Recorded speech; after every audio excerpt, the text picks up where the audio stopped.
History on Stamps, starting a new topical thematic collection. The subject, the transatlantic slave trade.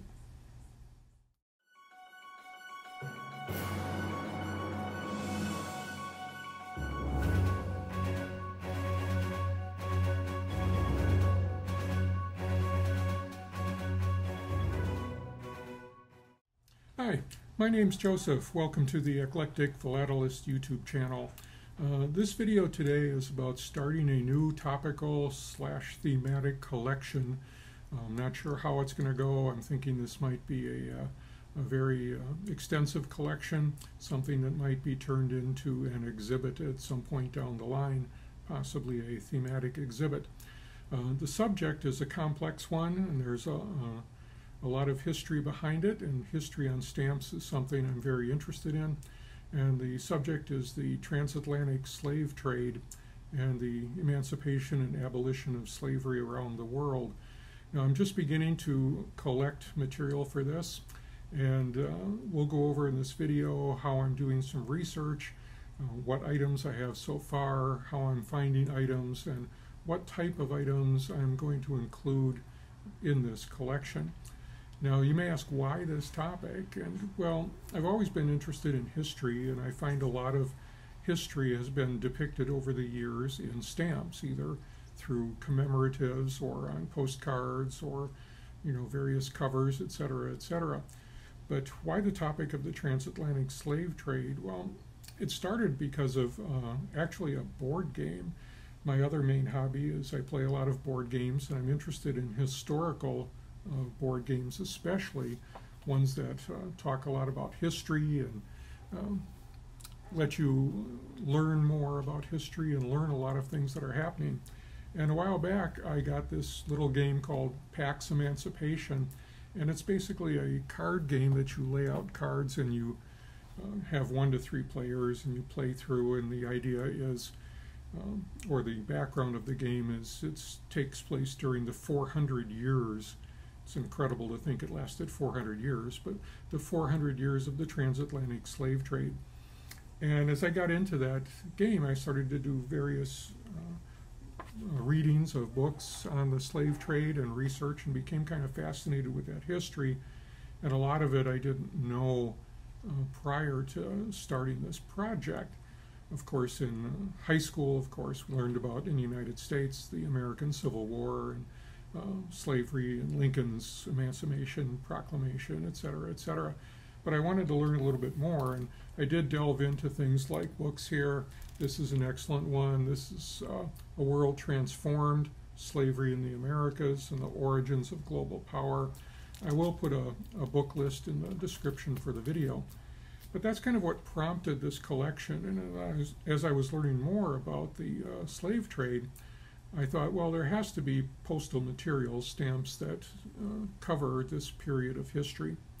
And probably I thought, and ended up that this was true, that a lot of the stamps would be commemorating the abolition of slavery in the various countries where slavery was a fact for hundreds of years. And so I started digging around. I looked for a topical checklist on this subject, and there really wasn't one. I also started to look through things like Collectors Net or colnet.com, if you're familiar with that, Hip Stamp, and then just Google searches for postage stamps and postcards that had to do with this particular topic.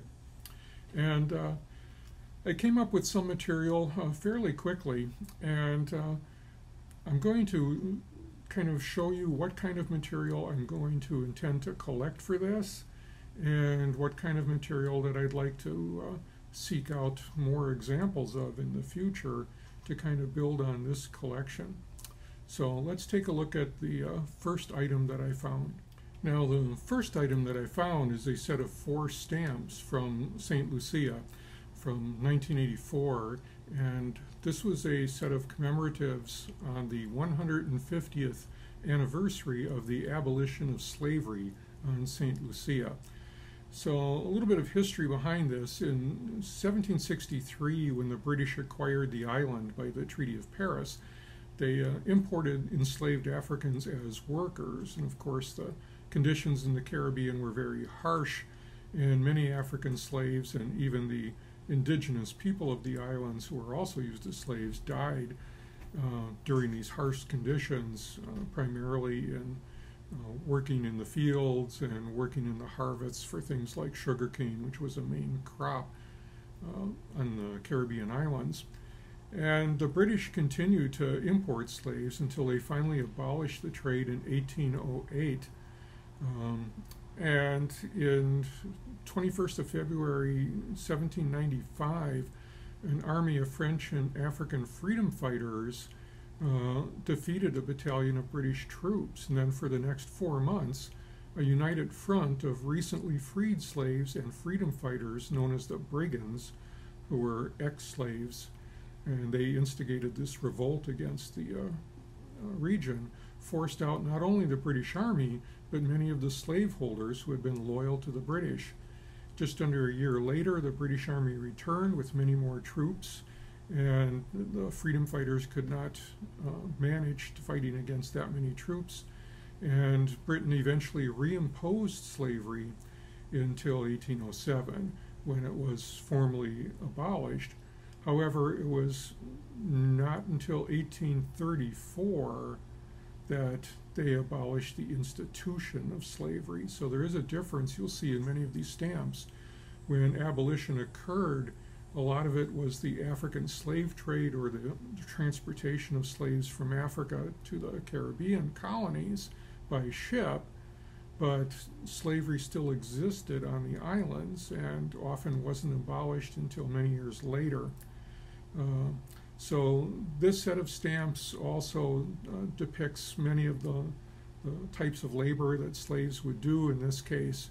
And one thing to know too, and this was something that I don't think is really well known, even after abolition of slavery on St. Lucia, all the former slaves had to serve a 4-year apprenticeship, which forced them to work for free for their former masters for at least 3/4 of the work week. They didn't achieve full freedom actually until 1838. So I quickly discovered that quite a few stamps would be available that would commemorate the anniversary of the abolition of slavery. And the next pair of stamps is from the Netherlands Antilles, the Caribbean islands that again was a major use of slaves for various crops on the island. And the Netherlands, the Dutch, had a very active and powerful role in developing the slave trade over the years. This pair of stamps came from a dealer on Hip Stamp, and again this commemorating the 125th anniversary of the abolition of slavery on the islands. Now, some of the stamps that talk about the anniversary of the abolition of slavery were from the colonial powers themselves and not the actual colonies in the Caribbean and in the Americas. This next stamp is an example of that. This is a French stamp from 1998, and this is the 150th anniversary of the abolition of slavery for France, and depicted on the stamp is a slave wearing the French cap of liberty. And this is a pretty interesting stamp. Again, France abolished slavery in 1848. The next item that I acquired is one of my favorite items so far, and this is a souvenir packet or a souvenir sheet that I acquired on Hip Stamp. And the top half is a cover, and the stamp on the cover is the 13th Amendment stamp that was issued in 1940 at the World's Fair in New York, commemorating the 75th anniversary of the ratification of the 13th Amendment. The article below is a New York Times reprint of an article with the headline "Abolition of Slavery," and that headline occurred in the Times on February 1st, 1865. So again, kind of a reminder of the 13th Amendment.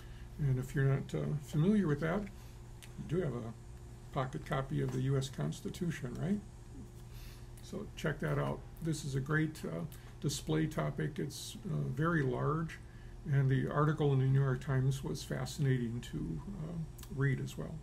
Next up is a set of 4 stamps of 2013 from Curacao, and this was again in commemoration of the 150th anniversary of the abolition of slavery on the island. These are powerful images on these stamps, and I'm glad I found these 4 stamps. I think they're in excellent condition, but the images themselves can tell a very powerful story on the subject line. And again, this continues with the series of stamps that are commemorating the anniversary of when slavery was abolished. Of course, there are covers that are available on this topic as well.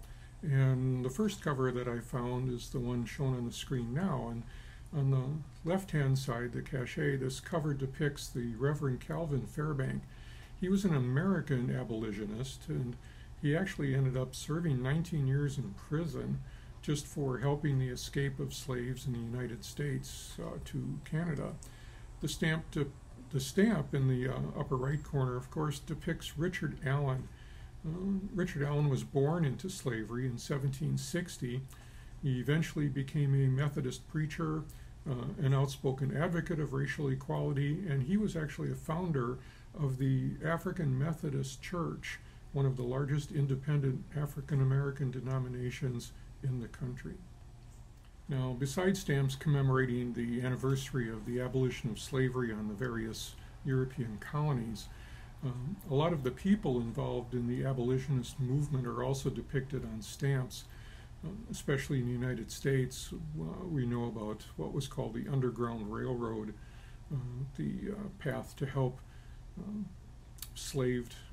escaped slaves find their way to safety. This cover is a first day issue cover for Harriet Tubman.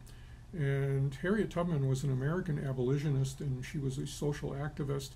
After she herself escaped slavery, she made some 13 missions to rescue 70 enslaved people, including her family and friends, using this network that consisted of various anti-slavery activists and safe houses that was known collectively as the Underground Railroad. So as I was doing my research and thinking about what type of material to include in the collection, I thought that I had to include something that indicated the reasons why there was such a huge demand for slaves throughout the Caribbean and the European colonies throughout the Americas. And one of the main ones was for the production of sugarcane. The climate on many of these colonies was very conducive to growing sugarcane in huge amounts. As a matter of fact, some of the islands, the native crops and other crops were pretty much destroyed by the European colonies, and almost the entire island was given over to produce sugarcane simply because it was extremely profitable, and it was grown throughout the Caribbean, and most of the European countries that engaged in the slave trade were participants in the sugarcane crops that were throughout the Caribbean. So this is a stamp of British Guiana, and it's showing sugarcane entering the factory, and of course the plantations used slave labor almost extensively. So I'm going to be adding stamps as well that talk about some of the crops and some of the reasons why slaves were used so much simply for profit, for what crops were grown in the colonial islands that Europe used for slaves. Here's another example of the sugarcane processing and trade. This is from Guadalupe. The stamp is from 1944. It's titled Sugarcane in the Mill. On Guadalupe, slavery was first abolished in 1794, but was actually reestablished in 1802. It wasn't until after a revolution on the island in February 1848 that slavery was finally abolished on Guadalupe. And of course, the collection must include a stamp commemorating Abraham Lincoln and the Emancipation Proclamation of 1863. So there's 2 stamps here that are appropriate for that particular event. So this is the beginning of this collection that, again, I think will be probably a quite large collection and involved collection.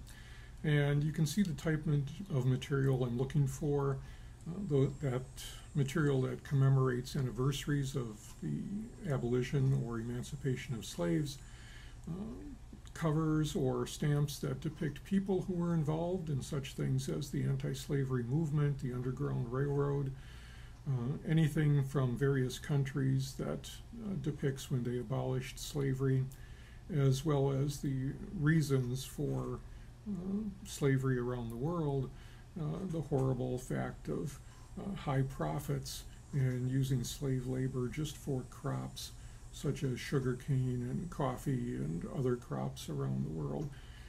So this collection, again, is just beginning. So if you have comments or any suggestions on this, please leave them in the comments. I'll try and answer all of them as I get to them. And also, if you have ideas on other types of material that would be appropriate for this collection, please comment on that in the comments below the video. And I'll try and take a look at that as well and see how I can expand this. Eventually, there'll, of course, be a much longer presentation as the collection kind of gets to a point where I think it's fairly complete. That's going to be quite a ways down the road, of course, so, but stay tuned for that. On the Eclectic Philatelist Facebook group, I do post often individual stamps and covers, and I'll be posting more on this topic as well as some other topics on that location as well. So a new topic, history on stamps, the North Atlantic slave trade and the abolition of slavery. Again, thanks for watching. My name's Joseph again. This has been the Eclectic Philatelist, and happy collecting.